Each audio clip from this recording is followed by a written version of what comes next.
একবার যদি এই মিষ্টিটা বাড়িতে বানাও তোমরাও বুঝতে পারবে কতটা রয়্যাল আর ক্লাসি হয় এই মিষ্টিটা। খুব বেশি ইনগ্রিডিয়েন্ট লাগে না এটা বানাতে, বাড়িতে ব্রেড থাকলেই হবে। তো আমিও নিছিলাম এরকম 4 পিস ব্রেড। তো এরকম মাঝখান দিয়ে কেটে টোটাল 4 টুকরো করে নিছিলাম ব্রেডগুলোকে। তো এইভাবেই সব ব্রেডগুলোকে ছোট করে কেটে নিছিলাম। আর আমার সুইট ক্রেভিংস হলে এই মিষ্টিটা আমি বাড়িতে বানাই, কারণ খেতে দারুণ লাগে। তো এবারে ঘিতে এখন ভেজে নেব। চাইলে রিফাইন্ড অয়েলেও ভাজতে পারো বা সেঁকে নিতেও পারো। তো আমি এরকম ছাকা তেলে ডিপ ফ্রাই করে নিছিলাম। তো লাল হওয়া অবধি ভেজে নিতে হবে। খুব সুন্দরভাবে মুচমুচে যখন হয়ে যাবে এভাবে উঠিয়ে রেখে দেবো। তো সবগুলোই এইভাবে আমি ভেজে নিছিলাম। উল্টা দিকে একটা আমাদের রাবড়ি তৈরি করতে হবে। রাবড়িটা দেওয়ার পরই মিষ্টিটার টেস্ট আলাদাই হয়। তো এদিকে আমি আরও একটা ব্যাচ এরকম ভাজতে বসিয়ে দিয়েছিলাম ব্রেডগুলোকে।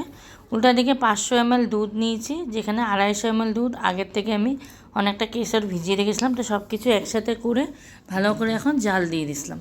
তারপর 1 চামচ দিয়েছি কাস্টার্ড পাউডার, অল্প একটু দিয়েছি কনডেন্স মিল্ক, আর 1 চামচ দিয়েছি, ছোটো চামচের 1 চামচ দিয়েছি হলো এলাচের গুঁড়ো। দিয়ে ভালো করে এখন দুধটাকে কিছুক্ষণ ঘন করে নিতে হবে।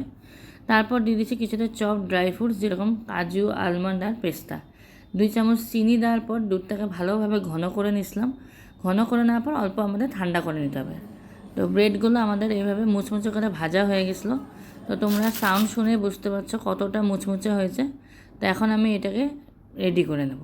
তো রেডি করার জন্য সব ব্রেডগুলোকে প্রথম একটা বাউলে হোক বা প্লেটে হোক সাজিয়ে নিতে হবে। উপর থেকে এই রাবড়িটা যখন একটু ঠান্ডা হবে পুরোটা এইভাবে উপর থেকে ঢেলে দিতে হবে। আর একটু দিয়ে দিয়েছিলাম চপড আলমন্ড আর পিস্তা। তো খেতে এটা খুবই দারুণ হয়। বাড়িতে গেস্ট আসলে খুব ইজিলি তাড়াতাড়ি যদি কোনো ডেজার্ট তৈরি করতে চাও তা আমি বলবো কম বাজেটে এই রেসিপিটা একদিন বাড়িতে ট্রাই করে দেখো, খেতে এটা খুবই দারুণ লাগে।